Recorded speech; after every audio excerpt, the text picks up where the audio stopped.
Olá pessoal, estamos aqui mais uma vez ao vivo, né? Começando mais um diálogo nessa terça-feira, um diálogo muito especial, né? Em que a gente vai estar recebendo um professor da Universidade Federal para poder comentar um pouquinho sobre essa escola do futuro, né? Sobre a importância dessa atualização, né? Desse novo modelo de escola, esses novos desafios, né? Então, temos alguns amigos, colegas, professores, né? O professor Emanuel Souto, querido, está conosco, né? Vai enviando esse link, vai compartilhando aí para que outras pessoas consigam, né, vir, não apenas assistir, mas também participar e trazer contribuições para essa nossa conversa, né? O nosso querido professor também já chegou, o professor Paulo André. Assim que o senhor desejar, né, a gente está começando aí essa conversa. Deixa eu aceitar aqui. Aguardando que a internet nos ajude, né, hoje. Vai dar tudo certo, né? Semana passada a gente teve um probleminha, né, caiu, mas espero que hoje dê tudo certo. Boa noite, professor Paulo André. Tudo bem? Boa noite, tudo bem? Tá me ouvindo bem aí, né? Excelente. Estou ouvindo bem, o senhor está me ouvindo bem? Tudo certo. Ótimo. O pessoal também aí dá um feedback para a gente, está tudo direitinho com o áudio, né? Para a gente já começar. Professor, de antemão, gostaria de lhe agradecer mais uma vez, né, por estar conosco, participando aí desse diálogo. Né? É uma honra para a gente lhe receber e aprender, né, com o senhor a respeito desses desafios aí para essa nova escola, essa escola do futuro, né? E hoje tem um gostinho especial, um gostinho de saudade também, né? Pela parte afetiva aí do CAV, né? A Muito minha bom. casa, minha escola de formação, né? Mas antes de começar, eu gostaria de apresentar, né, para as pessoas também um pouco da sua formação, né? Para que eles conheçam um pouquinho. O professor Paulo André, ele atua, né, como docente na Universidade Federal, lá no Centro Acadêmico de Vitória, né, nos cursos de licenciatura, ministro das disciplinas pedagógicas, né, e é doutor, certo? Doutor em Educação e Tecnologia, estou dando uma filadinha aqui no Lattes, certo? Mestre em Educação, né, pela Universidade Federal também, especialista em Gestão e Recursos Humanos, graduado em Pedagogia e desenvolve pesquisas na área de tecnologia educacional, né, o foco na cultura digital e também esse link com o ambiente escolar, né? Então, é uma apresentaçãozinha geral, se o senhor quiser comentar alguma coisa a respeito, né, para a gente ir iniciando esse nosso diálogo. Bom, eu vi um comentário aqui que estava me ouvindo baixo, eu resolvi botar o fonezinho, de repente o áudio fica melhor ou não ficou? Melhorou sim. Melhorou?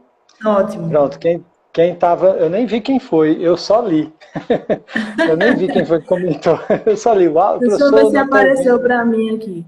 Ah, foi o Eliel. Professor, estou lhe escutando Ah, baixo. pronto, Eliel, Pronto, tá Eliel, me ouvindo bem resolvi. aí? Ah, beleza, Ótimo.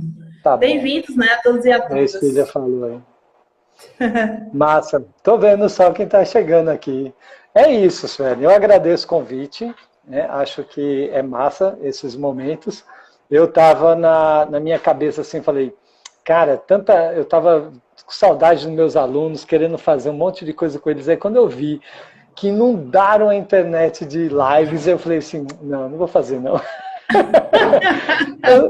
Eu fiquei bolando assim, que coisa mais inovadora eu posso fazer para não sei isso. Aí eu estou pensando nisso até agora.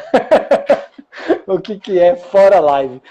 É Eu tenho uma verdade. mania de não querer repetir padrões e modelos, mas às vezes é o que tem mesmo, e eu acho que é massa essas interações. Né? A gente fazer essas entrevistas e tal, acho que é bom que abre um espaço de diálogo e a gente rever pessoas, né, como você mesmo, que a gente já teve em eventos juntos e trabalhamos juntos, é massa. Né? Aí eu fiquei muito Ótimo, é feliz com o verdade. convite, mas vamos lá. Eu estava botando o fone na hora que você me apresentou, mas eu acho que é isso aí mesmo. Tá. Eu não sei. Enfim, eu acho que você falou que eu sou pai de Alice, não, né? Ah, esse detalhe importantíssimo, né? O pai de Muito Alice, a importante. linda, né? A gente acompanha as Isso. aventuras de vocês aí nas redes sociais. A minha inspiração. Todo mundo fica brigando comigo. Professor, coloca a Alice para ser blogueira, não sei o quê, para aparecer mais. Eu falei, aí, meu filho, eu perco o meu espaço, eu dancei. Ai, meu Deus do céu, ela é A competição é encantadora. desleal. Mas é Maravilhosa, isso. linda. Mas ela é minha inspiração para esse papo todo de escola do futuro, porque eu sempre pensei nisso, sempre achei que a escola já morreu há algum tempo, e há alguns anos que eu fico batendo nessa tecla, achando que a gente tem que pegar os paradigmas que estavam lá para trás, né, que não é uma coisa nova, não é um assunto novo, na verdade, e a gente trazer para a prática, para as ações, para uma reflexão, o que a gente tem, do que a gente pensa enquanto modelo de escola, que não é uma escola focada no ensino, mas basicamente uma escola focada na aprendizagem, né?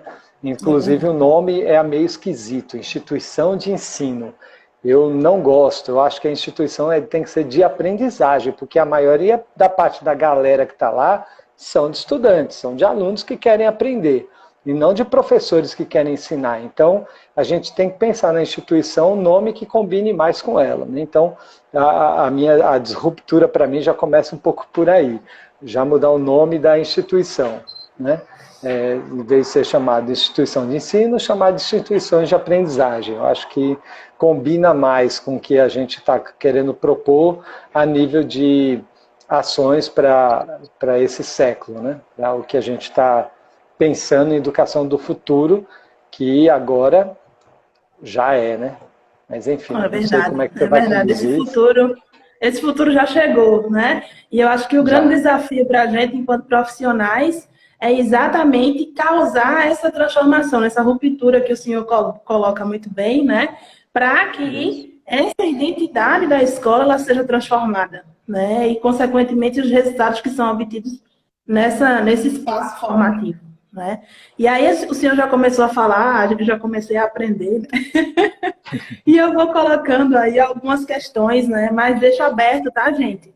Para vocês colocarem também as suas curiosidades, perguntas, né? Assim que a gente vai dialogando mesmo, certo? E aí a Tem algum primeira... campinho, Suelen, tem algum campo Sim. de pergunta específico para o pessoal ou vão ficar perguntando aqui na timeline? Que aí eu vou ficar meio para você Não, eles registrar. geralmente perguntam aqui mesmo. Aí enquanto o senhor fala, às vezes eu dou uma pausa, eu dou uma olhada, a gente atualiza para ver como é que tá Pronto. a Então interação.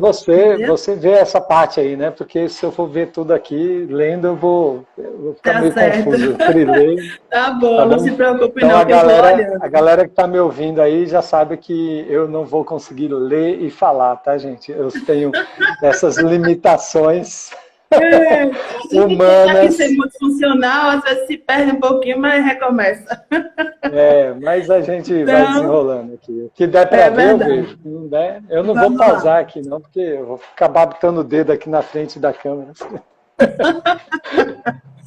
Ótimo. Vamos lá. E aí, professor, o Bom, senhor já começou falando um pouquinho, né, sobre essa ressignificação da escola.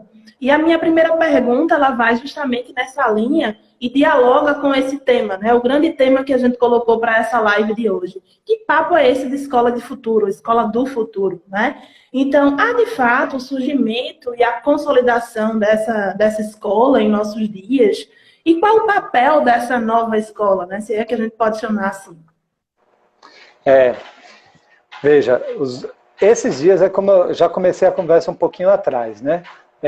Na verdade, o assunto sobre uma nova escola, ela já é bem antigo, não é um assunto novo no campo da literatura educacional, mas a gente está, digamos assim, o século XXI apresentou para a gente uma oportunidade, que eu chamo de oportunidade, para a gente trazer à tona todas aquelas teorias educacionais que a gente sempre estudou, discutiu, teve muitas análises críticas sobre o assunto, né? Mas que a gente não tinha operacionalização dela, né? Não é que a escola do futuro ela é essencialmente tecnológica, mas o que traz a tecnologia no aspecto da cultura digital, e aí a gente tem diversos autores que falam justamente sobre esse ponto, é a mudança de mente, né? Então, a gente mudar a mente é um aspecto muito importante que é categórico e fundamental para o estabelecimento dessa escola do futuro, ou eu diria a escola de hoje, né? Uma escola que quer ser autêntica, que quer levar em consideração a aprendizagem dos seus alunos enquanto o foco da escola, né? Porque a escola é muito focada no ensino, e ela tem que esquecer isso, e aí vem Paulo Freire dizendo que a gente tem que desaprender para reaprender, aquele papo todo que todo mundo bota, às vezes tem até na escola, assim, bonitinho, na sala dos professores e tal, mas a galera não quer desaprender nada, porque acha que desaprender é algo ruim, né? A gente geralmente é colocado na posição de aprender. Aprender é uma coisa boa e desaprender é uma coisa ruim. Não, eu não acho que desaprender é ruim. Eu acho que para a gente poder... É como uma mochila, né? Eu gosto muito dessa analogia que às vezes eu faço nas minhas aulas. A gente entra no mundo e a gente coloca uma mochila nas costas e vai seguindo nossas trilhas. E aí eu vi que Josi entrou por aí, eu queria até falar, oi Josi, né? Josi tem um perfil no Instagram que é muito massa, que fala sobre trilhas, né? E eu acho massa as trilhas que ela propõe. Mas a gente tem uma trilha de vida que a gente bota essa mochila nas costas e vai colocando bagagem, Só que tem uma hora que a mochila está pesada, muita bagagem envelheceu, não serve mais, então a gente tira, joga fora, isso é o desapego, né? O desapego é essa desaprendizagem, se é que eu posso usar essa palavra, né? Então eu desaprender é eu me desapegar de coisas que eu acreditava e me permitir mudar, me permitir olhar para a trilha que eu estou seguindo e encarar uma nova perspectiva. Então, esse é o papo que eu acho que faz com que a educação do futuro se transforme de fato, né? É uma posição muito intimista, muito da pessoa. O pessoal usa muito aí, a mudança de mente, né? Essa mente que eu gosto de uma expressão chamada mente flexível, né? Porque para não ficar nesse modismo, às vezes que... Se bem que eu também não tenho muito problema com modismos, não, porque eu me desapeguei de preconceitos.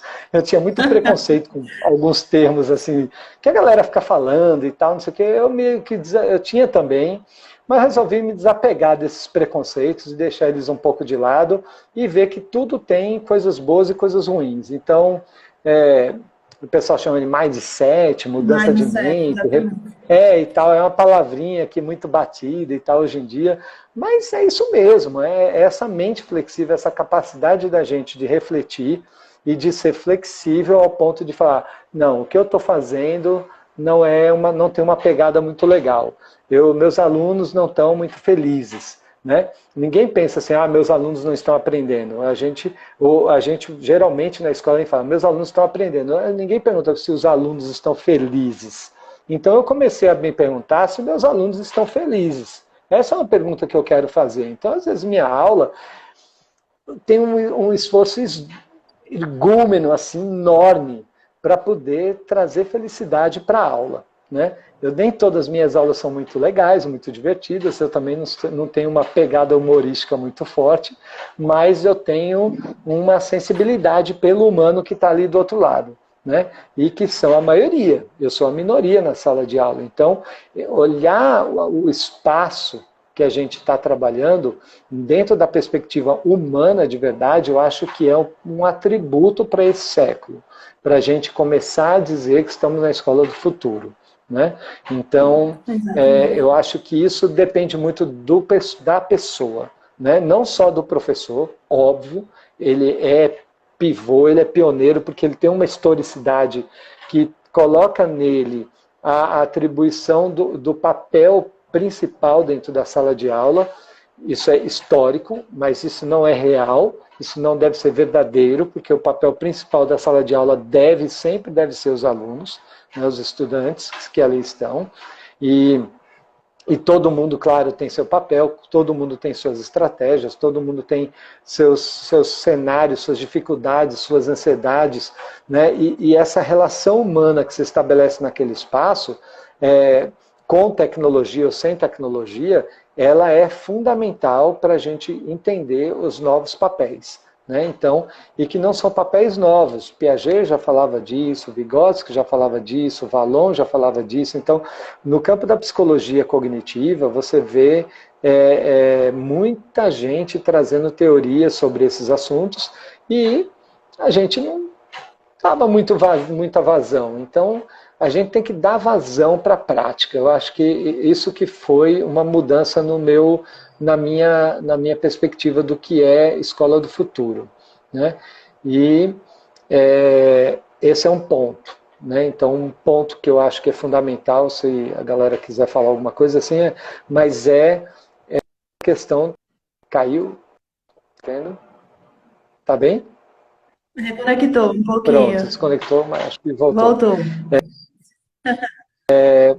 Então, pronto, esse é um ponto, eu acho que é fundamental. A escola do futuro, os professores em prioridade, porque eles são ainda outorgados pela história de ter essa carga de responsabilidade de pioneirismo dentro do espaço, né, do espaço educacional, seja ele qual for, um laboratório, uma sala de aula, uma quadra, sei lá o quê, né, mas essencialmente a sala de aula, que é onde 80% ou mais das atividades acadêmicas, né, se estruturam, né, acontecem. Na escola básica, quase 98%, 99% é em sala de aula.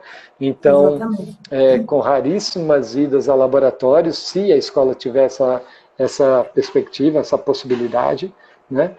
Mas eu vejo esse como um primeiro ponto para você dizer, eu tenho uma escola do futuro, que é o quê? Uma galera, professores e alunos, com mentes flexíveis, com capacidade de dizer, estou desapegando, livro didático, pode me ajudar, legal, mas tá, e sem ele, como é que eu faço? Né? Deixa ele de lado e vou tentar outra coisa sem ele. Mas e os pais? Pô, bicho, chama os pais para cá então, entendeu? Porque se os pais são problemas, então chama eles para cá, porque a gente está aqui para resolver problema. Então, vamos resolver junto essa parada com os pais também, porque mudou e os pais não sabem que mudou, às vezes nem o aluno sabe que mudou, né? O século mudou, a cabeça hoje em dia do mundo é outro, o mundo empresarial hoje, eu estava vendo uma live com o Silvio Meira, professor lá do Centro de Informática, que é pesquisador principal lá do César, fundador do César, do Porto Digital, e ele estava mostrando uns dados, eu estava participando dessa live com o que ele estava falando, eu não tenho aqui os dados, não fiz nenhum printzinho das telas e tal, mas ele estava mostrando assim, que, um estudo que foi feito nos Estados Unidos, um estudo bem amplo sobre as profissões do futuro, profissões que daqui a 20 anos, 20 anos, ou seja, quando minha filha tiver com a idade de sair da escola e ir para a universidade, 35% em média das profissões que hoje em dia existem vão desaparecer. Isso somando a área de indústria, a área de saúde, a área de serviços, a área de comércio, né, a área financeira. Então, quando você pega esse escalonamento, cada uma tem uma variação, umas mais, outras menos, vai surgir em trabalhos novos, novas profissões, e vão desaparecer outras por completo. Vão aparecer novas, completamente novas, e desaparecer outras por completo. Né? Como a gente viu, por exemplo, hoje em dia não existe mais a função do datilógrafo. Né? Antigamente, eu lembro que ainda na minha adolescência, não, você tem que fazer datilografia. Eu nunca quis fazer datilografia, que eu detestava aquele papo ASDFG, cedilha LKJH, e eu fiz 2 ou 3 aulas, quando eu falei, é isso que a gente vai aprender datilografia? Não, meu filho, isso não deve servir para mim. Né? Eu acho que trabalho de secretariado é outra coisa, entendeu? E do que esse datilógrafo. mas sumiu, não existe mais essa função do datilógrafo, né? Então são profissões que existiam antes e que já desapareceram, e hoje um estudo para projetando daqui a 20 anos, mais 35% vão desaparecer. Então a gente está num mundo que não dá mais para eu dizer que é igual ao que eu tinha quando eu estudei, quando eu era criança, que era um mundo mais regular, onde a gente tinha uma profissão, uma projeção de 30, 40, 50 anos, que eu entrava numa empresa e conseguia fazer, né, e escalonando a minha profissão ali. Hoje já não tenho mais. Então, se um dos objetivos da escola é preparar o sujeito para esse mundo, então ela tem que olhar que mundo que ela está vivendo. Ela não pode pegar e usar a escola como um ambiente para ensinar conteúdos clássicos da literatura, com novos contextos, novos métodos, aplicar metodologias e tal, e achar que isso é inovação. Parou um pouquinho, ficou reconectando para mim. Eu acho que paramos de lhe ouvir.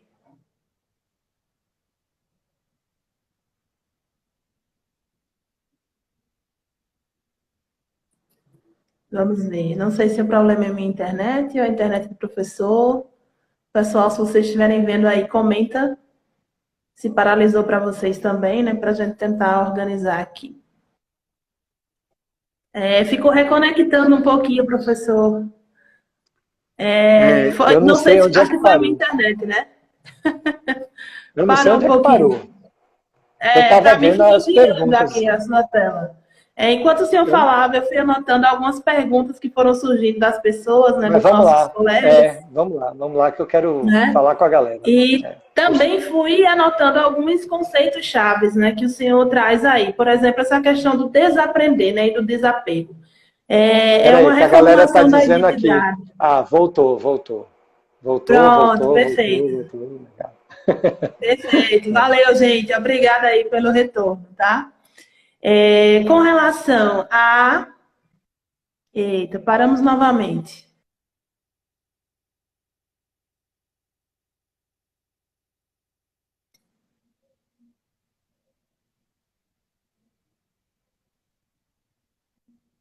Vocês conseguem me ver, conseguem me ouvir, né? Eu acho que o probleminha está na internet do professor.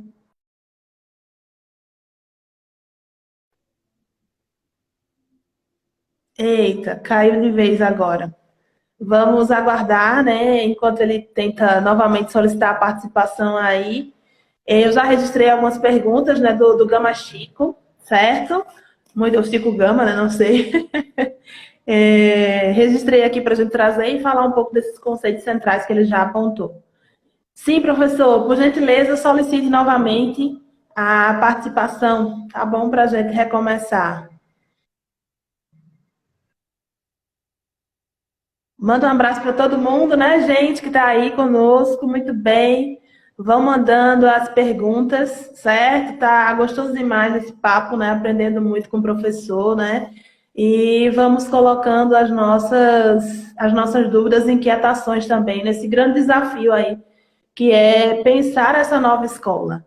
Ele enviou novamente aqui a solicitação. Vamos aceitar. Ótimo, Francisco Gama, da turma 2019 do PPGEC, excelente, muito bem. Voltamos, professor. Não sei o que aconteceu, então, caiu, não sei se apertei no X ali. Não, tudo bem, acontece sempre, essa internet às vezes nos derruba, mas vamos seguir. Com relação o processo de aprendizagem, né, que o senhor coloca, e o ato de desaprender, na verdade, eu acho que isso tem uma relação direta com o processo de construção dessa identidade profissional, né? Por muito tempo, nessa historicidade que o senhor coloca aí, o professor ele foi visto como o detentor das informações, o detentor do conhecimento, né? Então, de certa forma, ainda alguns profissionais trazem isso para a sua prática hoje em dia e dificultam essa interação com o estudante. Com esse advento da pandemia, né, e essas novas urgências aí, possibilidades para os estudantes, eu comentei nos outros diálogos que o próprio estudante ele começou a assumir, né, o protagonismo da história, né? Uhum. Então ele se vê agora como um sujeito muito mais ativo, que tem a possibilidade de buscar também essa informação. E começa a perceber que o trabalho ele é feito com a parceria, né? Não é só o trabalho docente, não é só o trabalho discente, mas sim o somatório entre ambos que estão imersos ali nesse processo. Né? Então essa questão das bagagens que o senhor colocou, ela é importantíssima, né? Que a gente possa retirar aquilo que não faz parte mais, né, da nossa prática, ou que não agrega mais a nossa prática, e inserir essas novas aprendizagens e possibilidades. Vamos à pergunta, né, do Francisco, que é lá do PPGEC, né, um programa que eu também estou finalizando lá o meu doutorado, né, em ensino das ciências, e ele perguntou a sua opinião, né, sobre o uso de ambientes educacionais abertos, de comunidades de software livre, para o processo de ensino-aprendizagem. Como é que o senhor vê isso, né, a relevância disso tudo para o processo de ensino-aprendizagem? Bom, só antes de entrar exatamente na resposta, assim, a gente está vivendo agora um lance assim, é uma teoria que existe, um conceito, na verdade, que foi usado por Nicolas Taleb, chama o conceito do cisne negro, é uma teoria do cisne negro, que fala que um imprevisto pode acontecer e tudo muda por conta desse imprevisto, né? E durante muito tempo a gente que já trabalha com tecnologia e educação, ficava colocando o tempo inteiro, assim, vamos usar tecnologia, tem ferramentas à distância, tem jogos, tem softwares livres, tem recursos educacionais abertos. A gente tem uma gama de recursos tão grande na internet disponível, mas sempre houve uma resistência, tanto da parte dos professores quanto da parte dos alunos. Os próprios alunos não curtiam muito, eles usam muito a rede social, mas para entretenimento pessoal, para suas demandas mais de comunicação do que de estudo propriamente dito. Né? Então a gente fica sempre, a educação ficou sempre naquele modelo de tome aqui um texto, leia, interprete, vamos discutir e vamos fazer uma prova sobre o assunto. Então, a educação superior, de um modo geral, ela se fundamentou nisso e se fundamenta nisso ao longo do tempo.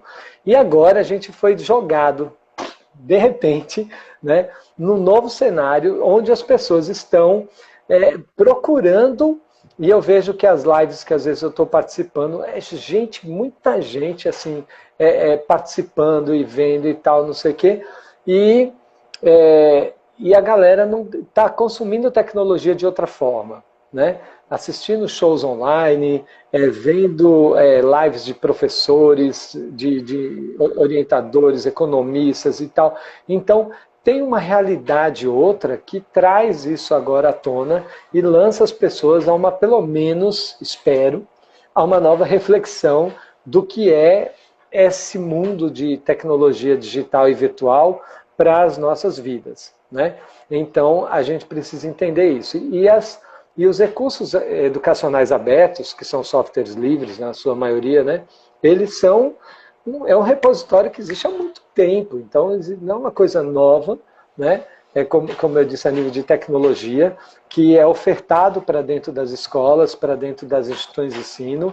Tem muita coisa para a educação básica, muito mais que para o ensino superior, né, de verdade, mas tem muita coisa também para o ensino superior e não é usado, entende? Assim, os professores continuam naquela rotina do livro, é a segurança do livro. O livro acaba virando até o próprio currículo da escola. O professor olha o sumário do livro e segue aquilo ali ao longo do tempo e às vezes fala, não deu tempo, não vai dar tempo de eu dar aquele conteúdo. Cara, sabe assim, que é o conteúdo e o que são as pessoas que estão ali, né? Então, não dá match às vezes, não combina uma coisa com a outra. E eu acho que quando a gente está nessa competência nova de se entender dentro desse novo cenário, né, desse cenário disruptivo, porque houve uma disrupção forçada. Agora é na marra, agora você vai ter que se adaptar na marra. Por exemplo, tem muitas escolas por aí, colégios particulares e tal, agora mesmo saiu, o governo do estado definiu, né, que as escolas vão estar de férias, antecipar as férias, que para mim não são férias, né, óbvio, né? Mas eu deram usar as férias como algo administrativo, que eu achei um erro da parte do Estado e da parte dos colégios particulares, né? Porque as crianças não estão de férias, isso é uma queixa, eu fiz até uma postagem um dia desses aí sobre isso, e aí acaba dizendo que vai voltar em maio e tal, e assim, as perspectivas não são de retorno em maio, a perspectiva é de pico no mês de maio. E aí, como é que vai ser? No pico vai voltar? Né? Então, assim, ou vamos ignorar tudo e vamos voltar à normalidade. Né? Então, essa disruptura, as pessoas estranham e têm medo, e tudo bem ter medo, sabe? Eu acho que não é problema ter medo, porque o medo é a força motriz da coragem. Para eu ter coragem, eu preciso ter medo. Né? Então, eu enfrento os meus medos, porque eu tenho coragem de olhar para eles e enfrentá-los. Né? Mas se eu não tenho medo, eu acho que a coragem não entra a loucura, a insanidade, né? a irresponsabilidade, porque eu me jogo sem pensar, eu me lanço nisso porque eu não tenho medo e tal. Então, o medo é algo importante e é bom. Então, eu não, sabe, as pessoas, eu tô com medo. Não tenha medo de ter medo, sabe? Eu acho que é legal ter medo também, né? Você não pode ser dominado pelo medo, né? Você tem que olhar o medo e deixar que a coragem reaja para você enfrentar. Então, assim, quando questiona sobre o uso de EAD, sobre o uso desses recursos online, como é isso, é isso que está acontecendo, sabe? Os professores estão sendo lançados, a gente está aí dentro da universidade agora pesquisando sobre ferramentas do Google para poder a turma porque quando voltar às aulas também não vai voltar tudo muito normal, não. Eu acho que vai voltar paulatinamente, entendeu? Não vai voltar todo mundo para dentro da sala de aula. Eu acho que a coisa vai vir um pouco para e passo aí, um pouquinho devagar, né, com turnos, contraturnos, não sei como a estrutura, mas não vai dar para botar todo mundo junto. Então as ferramentas online vão ser agora, de fato, muito bem utilizadas. Então o que a gente está fazendo é preparando esse material para formar os professores dentro da universidade, né, para eles se prepararem um pouco melhor e entender como é que é o uso desse ambiente, que não seja uma mera reprodução daquilo que ele fazia dentro da sala de aula. Né?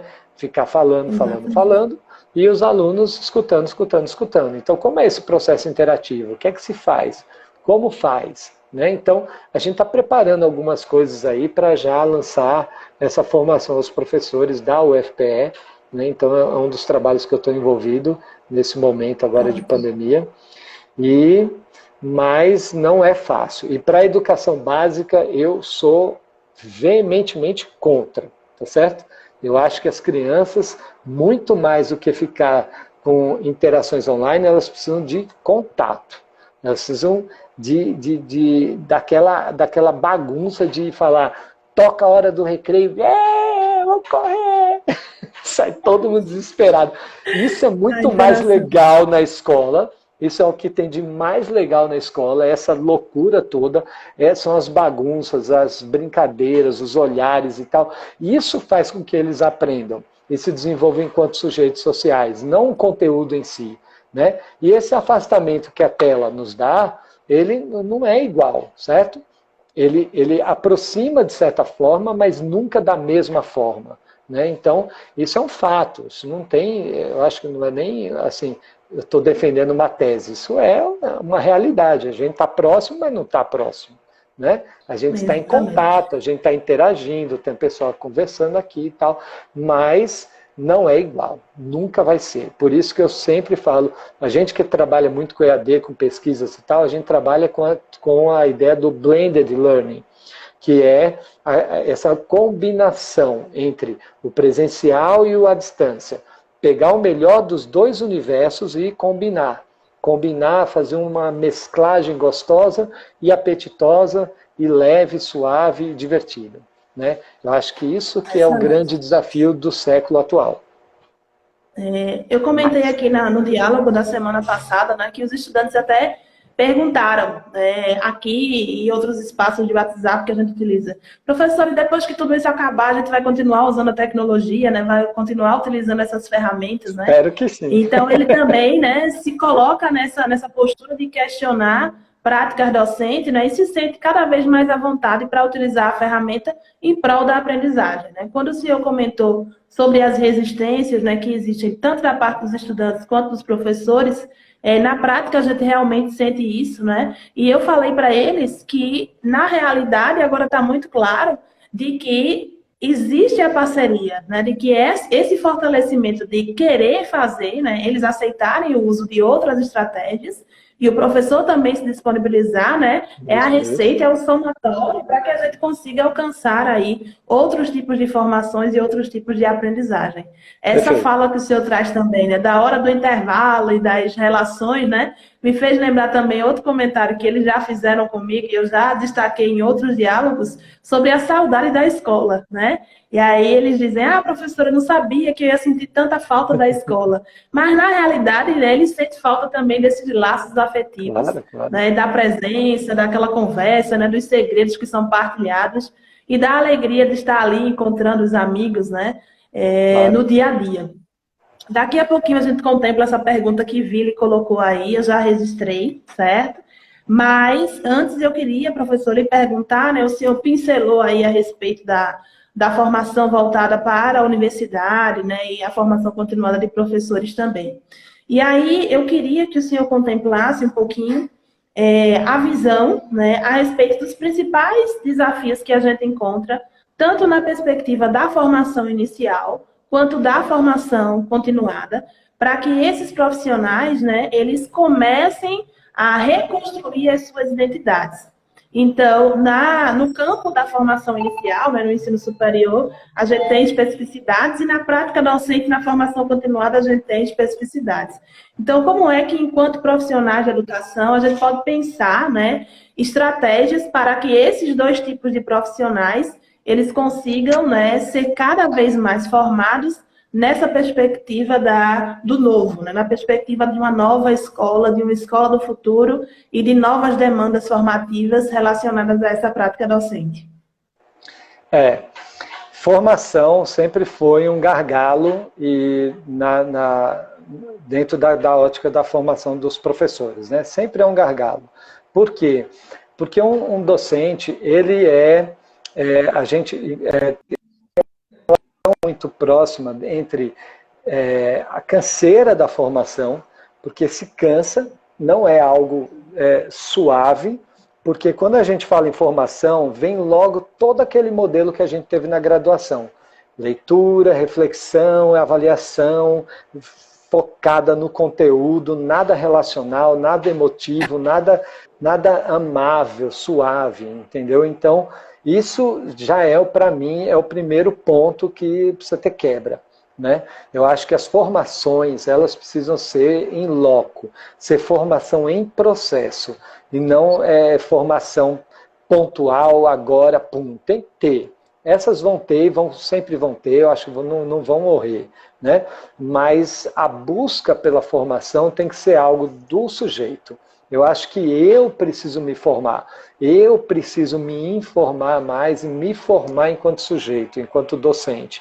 Por quê? Porque o mundo muda, eis aqui uma mudança, né? Como a gente falou, a gente está aqui na teoria do cisne negro, uma disruptura completa, né? Radical, onde todo mundo foi lançado de repente, todo mundo literalmente, né? É o mundo que eu estou falando. É verdade. Né? Todo mundo foi lançado dentro de uma nova conjuntura social, né? Complexa, muito complexa. Então, e aí eu sempre falo, poxa, eu sempre me lembro aí, né, dos teóricos da complexidade, né, que vem trazendo, né, Edgar Morin e Rubem Alves, principalmente, que falam sobre isso. Eles trazem essa perspectiva já há algum tempo e falam assim, a questão da complexidade é você ter, voltando àquela questão da mente flexível, né, a capacidade de você se reconfigurar dentro desses cenários, né, de pensar diferente e dessa capacidade de continuar aprendendo, keep learning, né? Continue aprendendo. Então, a aprendizagem, ela não é um momento estanque da formação. Isso é quando até a gente separa, que veja, as palavras, para mim, elas têm muita força, muito poder, né? Quando você fala formação inicial, parece que a gente reporta, eu entendo que a gente tem que ter nomenclaturas para algumas coisas, mas às vezes a nomenclatura tem que ser questionada também, né? Porque, foi a minha formação do meu início, me formou e eu sou aquilo que me formei, né? Então eu tenho aquele diploma e eu vou levar aquilo para o resto da minha vida e o que eu aprendi é isso, né? Eu sempre converso com meus alunos que os professores da universidade, eles têm um grande dilema, né? Eu não vou chamar de problema, mas é um grande dilema, que é o quê? Muitos deles não são formados para serem professores como eu fui, né? Que fiz pedagogia, 5 anos estudando como é todo um espectro da docência por completo, e isso me tornou um professor, e as minhas experiências, meus saberes experienciais, meus saberes conceituais e atitudinais, eles vão me formando enquanto docente. E a gente aprende que a docência é algo continuado. Nunca eu estou formado. Então, exatamente, quando a gente faz pedagogia, quem aprendeu, estudou mesmo e fala, eu sou pedagogo, de boca cheia, sai com essa coisa na cabeça, dizendo assim, nunca me formei, né? Eu sou formado em pedagogia, não, eu fiz o curso de pedagogia e terminei, mas eu estou sempre em formação pedagógica, né? É a incompletude, né? Completamente incompleto. Né? Então, assim, essa lógica de você ter essa capacidade crítica de continuar aprendendo, né? Continue a nadar, né? Aprender com a Dory, essas coisas assim, né? Adoro, sim. Um peixe sempre está nadando, mas ela fala, continue a nadar. Então, vai dizer que o peixe não sabe nadar? Sabe, mas tem que continuar nadando. Né? Então, como como a profissão docente, eu continuei aprendendo e tenho que continuar, eu aprendi e continuo aprendendo, e eu sei que tem muita coisa para eu aprender. Por mais que eu tenha 28 anos de profissão docente, né, isso para mim não é suficiente para dizer, eu sou professor, estou pronto, não sei o quê. Não, eu tenho que aprender. Sabe, assim, o que eu faço, o que eu estudo, o que eu... Entendeu? Assim, é uma sede por aprender. Então, isso é um desafio constante. Então, esse é um problema que a gente tem que quebrar na formação. Esse papo de que a formação inicial é formação continuada. Não, é keep learning. Continue aprendendo. Então, formação é um nome que, sabe, assim, a gente coloca e tal, e eu acho que eu estou me formando enquanto sujeito.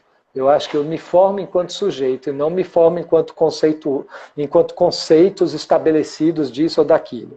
Né? Então, eu sei de tudo? Não sei de tudo. Mas na minha área, o que eu posso estudar e o que eu posso dizer, eu digo com propriedade, porque eu continuo estudando sobre o assunto. E o que eu não souber, ok, eu não sei, e eu vou procurar saber.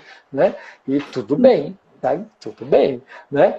Mas o aluno também sabe, ele pode me ajudar nesse processo de crítica, de reflexão, né, de análise, né, de como colocar as coisas de maneira apropriada, as palavras, a linguagem, como é que eu falo. Então, não é um processo acabado, o processo de formação. Né? Então, esse lance de você se buscar a integralidade, né, do sujeito, na continuidade da aprendizagem. Eu acho que esse é o grande lance. Né? E aí as formações precisam acontecer, mas elas precisam mudar o viés do foco, tirar o foco um pouco do conteúdo e começar a colocar o foco no sujeito. Sabe? O conteúdo ele é um elemento, mas ele não é o elemento. O elemento é o sujeito que está ali. Né? Quais são suas angústias? O que é que você quer? Como é que você acha que tem que ser feito isso? Qual é a perspectiva? Eu estou falando rápido, estou falando devagar. Vai me dosando aí, porque eu vou aqui na minha, né? Eu tenho o meu jeito de descarregar, mas você do teu lado tem que me dizer, cara, assim, como é, entendeu? Então, às vezes quando eu abro isso para meus alunos, tem aluno que exagera. É difícil, porque às vezes o aluno acha que só tem ele na sala de aula, mas tem 44, 45 alunos lá. Então, que eu entendo que tem que dar espaço para todo mundo, né? E às vezes tem 2 ou 3 ou 10 alunos que às vezes se sobrepõem e acaba a aula sendo para 10, para 5, né? E esquece que tem 44. Então, é importante que essa aprendizagem também aconteça dentro das escolas, né? Para poder fazer. Enfim, mas vamos lá, que tem muita coisa, falta Vamos lá. 20 minutos aí. Exatamente. Pensando um pouquinho nessa essa participação dos que estão envolvidos, né, e do que se questiona de produção e tudo, eu acho que mais uma vez a gente começa a falar, né, da questão das identidades. Então eu preciso ter muita clareza do meu papel enquanto estudante, do meu papel enquanto professor dentro daquele espaço, né? Assim eu vou conseguir assumir essas novas posturas que o senhor coloca aí. Eu vou trazer agora a pergunta, né, da Vili, né, que ela colocou aqui. Primeiro ela fez uma afirmação. Tem escola que bloqueia programas e acesso a redes sociais no laboratório de informática. Escola que faz o aluno se sentir infrator, né, por fazer tudo para acessar o Wi-Fi e se conectar. E aí ela pergunta qual é a sua opinião a respeito disso. Cara, é insano, né? É aquela coisa, é totalmente insano. Você está no século XXI, onde a garotada já nasce dentro desse contexto tecnológico, então é você tirar deles a própria cultura deles. Então eles já estão nessa cultura. Porque assim, é mais fácil a gente controlar do que a gente dialogar, tá certo? É muito mais fácil o controle do que o diálogo. O diálogo demanda esforço, demanda tempo, demanda empatia, demanda atribuições do sujeito, né, competências do sujeito, que às vezes a gente, por conta das rotinas que são obrigatórias pelo próprio Estado, pelo próprio sistema educacional, que também tem um overload, aí depois eu posso até, se der tempo, falar sobre isso, mas pelo próprio sistema educacional, eu acabo ancorando minhas práticas em rotinas que não são do sujeito, né? Eu quero bater mesmo nessa tecla, porque o sujeito é mais importante de tudo no processo, entende? Então, se eu não entro dentro da perspectiva, mas tenho que trabalhar o conteúdo, tem, cara, e você vai trabalhar, tudo bem, entendeu? Mas é como você vai apresentar isso. Às vezes eu perco, né, dois encontros meus para os meus alunos se entenderem comigo, né, entenderem o que a gente vai dialogar durante o semestre, para depois começar a trabalhar o conteúdo como um todo. E eu boto tudo de uma vez, eu jogo o bolo inteiro na mão deles, assim, buf. Aí eles saem, onde é que tá as partes? Eu falo, vamos destrinchar aí as partes e ver o que a gente descobre nesse meio. Entendeu? Porque não é uma coisa simples. Então eu não vou dando a conta-gota. Agora esse conteúdo, agora esse conteúdo, agora esse conteúdo. Não, está tudo posto, né? E vamos agora tentar discutir nessa questão. Então, proibir tecnologia dentro da escola é um atributo de uma eu chamo assim, é uma fraqueza do próprio sistema em querer dialogar com seus estudantes, porque eu tenho certeza, porque eu digo isso por experiência vivida. Os alunos que estão interessados na aula, eles desconectam seu celular das suas coisas pessoais, certo? Se a aula é interessante, se a aula é legal, se ele está na atividade dentro da aula, aprendendo uma coisa que ele não sabe, ele desliga o celular dele, cara, e entra na onda. E se ele não desligar, ok também, velho, chama ele depois de conversa. Dialoga, o que está vendo, por que você não está, você está disperso, eu vi que você ficou tanto tempo no seu celular, vamos discutir qual é a tua importância, qual é o valor que você tem aqui, quais são os seus objetivos em relação à escola, em relação a esse espaço, né? Dialoga, cara, entende? Então, assim, eu acho que tem que ter, a escola precisa voltar-se mais para o humano e, às vezes, meio que ignorar essas regras, porque elas não são fiscalizadas de verdade, tá certo? Não são. Né? Quem faz a regra faz, às vezes, por uma questão administrativa, como essa regra que vieram agora, de antecipação das férias. Gente, não tem férias de nenhuma acontecendo, nem dos professores, nem dos alunos. Então não houve antecipação das férias, houve uma mudança do calendário forçosamente para poder justificar um problema de conteúdos das escolas, do ano letivo, das 200 dias letivos e tal. Então é um problema administrativo, cara, você tinha que resolver de outra forma. Como? Não sei, de outra forma, mas não punindo as crianças. Férias é para elas não nós terem estamos rotinas. trabalhando, né? Em home office Claro, estamos trabalhando, enviando atividades, o estudante está trabalhando, está fazendo atividade. Então, pois realmente, não é é. férias. É, Né? e assim, e férias é não rotina. É engraçado isso. As férias é justamente a quebra de uma rotina, né, das crianças, Isso. para elas fazerem as coisas de modo não linear, que deveria ser o tempo todo, não linear, e de repente coloca. E é até engraçado, porque escolas ainda dizem, não, nós vamos mandar atividades, sugestões de atividades para as férias. Para quê? Né? Por que sugestão de atividade? Se é férias, esquece. Né? Deixa a minha criança em paz, deixa ela fazer o que ela quer, né? As brincadeiras livres, o pensamento criativo e tal. Não precisa de tarefa, entendeu? Ela também não precisa. Né? Ah, mas ela precisa, não pode perder o fio da meada. Cara, assim, a gente precisa olhar as crianças como crianças, os adolescentes como adolescentes. Se os adolescentes quiserem estudar, eles vão estudar, gente. Eles vão estudar. Entendeu? Se um cara está no ensino médio e ele sabe das necessidades de estudo para fazer um Enem e tal, não sei o quê, ele vai estudar, entendeu? Não precisa da escola mandando conteúdo. Ele liga lá no YouTube, pesquisa lá e vê lá biologia, física, matemática, o que ele for, o que ele quiser tem lá de conteúdo. Conteúdo não falta na internet, entendeu? Então, o ócio criativo, que é o grande marco das férias, parece que algumas escolas não entendem. Então, se antecipou as férias, por que está mandando tarefa? É uma coisa meio esquisita. Então, são regras que a gente tem que quebrar, certo? A gente tem que quebrar essas Eu regras, acho que desrespeitá-las com todo respeito, né? Mas, assim, desrespeitá-las com amor às crianças. Então, dizer assim, olha, tudo bem, sabe? Vocês querem usar celular, mas aqui na aula você tem isso, tem aquilo, então tem um jogo tal, vamos montar isso aqui, vamos fazer não sei o que lá. Então, quando a gente traz essas metodologias ativas e trabalha na construção de competências dos alunos, eles se envolvem dentro do processo e vão, entendeu? E vão. Não precisa ter ninguém. Desligue o celular, pare com isso, não sei o que lá, entendeu? Ficar impondo medo, ficar naquela cultura escolar da pressão, sabe, coercitivo. A escola, sabe, não pode. A escola não pode. A escola do século XXI, essa escola do futuro, é uma escola do pode. Né? É um mundo complexo. Então eu posso, mas como eu posso isso? Isso vai atrapalhar os outros? Não vai. Então vamos sentar e vamos discutir. Né?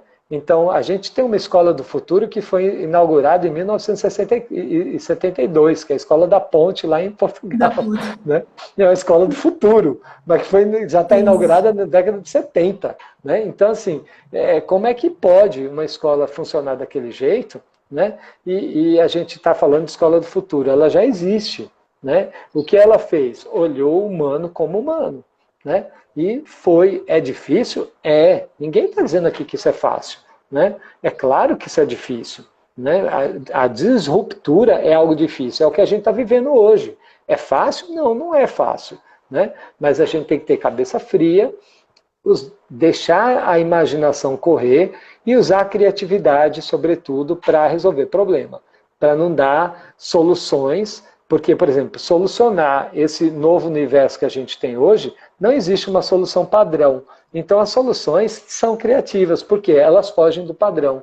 Então, as soluções que estão sendo dadas vêm desse universo mais criativo, mais crítico e reflexivo das pessoas também. Então, de repente, eu tenho que ser criativo. E criatividade é a grande habilidade do século XXI. Né? Então, eu acho que é uma coisa que a gente precisa aprender também, a exercitar essa criatividade. Que criatividade é uma competência, uma habilidade que eu posso desenvolver. Né? E tem técnicas e tem métodos para isso. Né? E é possível desenvolver. Colocando minha opinião também sobre essa questão do uso do Wi-Fi, né?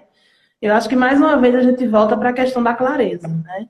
Na escola eu tenho muitos estudantes, né, que estão desmotivados para aprender, e aí entra uma série de fatores. Outros que vão para a escola apenas por obrigação, né, porque a família manda por conta de alguns auxílios, né, do governo, etc. e tal. Então eu tenho diferentes contextos, como o senhor coloca. E outro aspecto que precisa ser levado em consideração é a maturidade, né? Um estudante que está no ensino superior, ele tem uma maturidade, ele tem um compromisso diferente, né, com o processo de ensino-aprendizagem, ou pelo menos espera-se que tenha, né? E na educação básica, eu acredito que ainda falta, né, um pouco dessa clareza do que eu vim fazer nessa escola, né? Por que que eu preciso estar aqui? Por que que eu preciso aprender? E como isso pode transformar a minha visão de mundo e a minha vida, né, de um modo geral. Então, quando a gente parte desse princípio, eu acredito que eu posso ter estudantes que vão ter o tempo, né, para dividir o uso do celular com finalidades de aprendizagem ou para entretenimento na hora da aula, né? Tem um estudante que você pode lançar a estratégia que for, né? Mas ele não vai se engajar porque ele traz outros problemas emocionais, né? Depressão, muitas vezes, né? Falta de autoestima. Então, são diversos fatores que vão comprometer. Eu não concordo com essa imposição, né? De usa ou não usa. Eu acho que tem que se olhar para o contexto, né? E eu reclamo com os meus estudantes quando eles estão utilizando o celular e não estão prestando atenção na aula, né? Mas de repente tem alguns que quando eu faço a pergunta, ele me responde, né, de modo mais eficiente e satisfatório do que aquele que não estava mexendo no celular. Então é algo bem, bem complexo isso, né? Da atenção que se dá. É porque assim, o celular tira atenção. Cara, eu posso estar sem celular, olhando para o professor e estar desatento, velho. Então, quem que garante que eu estou atento? Então, são ilusões, sabe? Eu acho que são ilusões que foram criadas ao longo do tempo, né, do ambiente educacional, da educação básica e do ensino superior, porque eu acho que os alunos do ensino superior também, e eu faço essa pesquisa quase todo semestre, quase 45% não estão ali porque querem. Estão ali porque foi o que deu, né? Porque foi a nota que eu tirei no Enem, porque foi não sei o que lá. Mas não é porque o curso que ele quer e nem nada não. É porque tem uma pressão social, eu acabei o ensino médio, tenho que ir para o ensino superior. Então, tem também alunos dentro do ensino superior que também não estão ali focados. Né? Então, não é só uma questão da educação básica. E na educação básica, o ensino superior é mais fácil, porque você dá um toque e o cara reflete mais rápido, ele já tem um senso crítico mais apurado. Mas na educação básica também é fácil, porque você conversa, dialoga, explica, e ele vai errar de novo, você explica de novo, ele vai, né, até transgredir. Agora, como eu falei já da outra vez, se a aula não está centrada em mim, está centrada na aprendizagem, ou seja, nos alunos, nos estudantes que estão aprendendo, no aprendente, então ele não vai ter tempo para ficar conectando e se ligando. E se ele se desligar, ele vai ficar deslocado dos seus amigos, porque os seus amigos estão conectados entre eles. Então, criar essa conexão dentro da sala de aula, esse complexo potencial de unir pessoas dentro da sala de aula, é o desafio do professor do século XXI. Né? Então, qual é o meu papel? Meu papel não é dar um conteúdo, o conteúdo está posto. Né? Eu dou aula de avaliação da aprendizagem, eu digo para meus alunos, gente, se eu for dar o conteúdo para vocês, é melhor eu indicar aqui, tem uma aula massa da autora do livro que a gente usa, né, que está ali no YouTube, vocês abrem lá o YouTube e assistem a aula. Ela lá, blá, blá, blá, blá, blá, blá, falando lá sobre a teoria da avaliação. Se a minha aula for isso, eu sou substituído pelo vídeo da própria autora do livro, tá certo? Que vai falar com muito mais propriedade do que eu. Né? Então, meu objetivo dentro da sala de aula não é dar conteúdo, não é definitivamente, entende? Eu tenho que tirar essa bagagem da minha mochila e falar, não vou dar nada, eu vim aqui dialogar com vocês, construir alguma coisa e vocês precisam construir esse conceito. Né? Por quê? Porque vocês é que estão aprendendo, eu já aprendi, eu já sei. Né? Então, eu já aprendi esse conceito e é um conceito importante que a gente precisa entender se vocês querem ser professores. Porque como é que a gente avalia? Então, eu fico brincando de mágico, né? Ultimamente eu tenho feito isso nas minhas aulas. Eu falo, vou fazer a mágica e depois eu explico o truque. Aí eu faço a técnica, aplico a técnica dentro da sala e depois a gente dialoga sobre por que a técnica, o que foi feito, como é e tal, não sei o quê.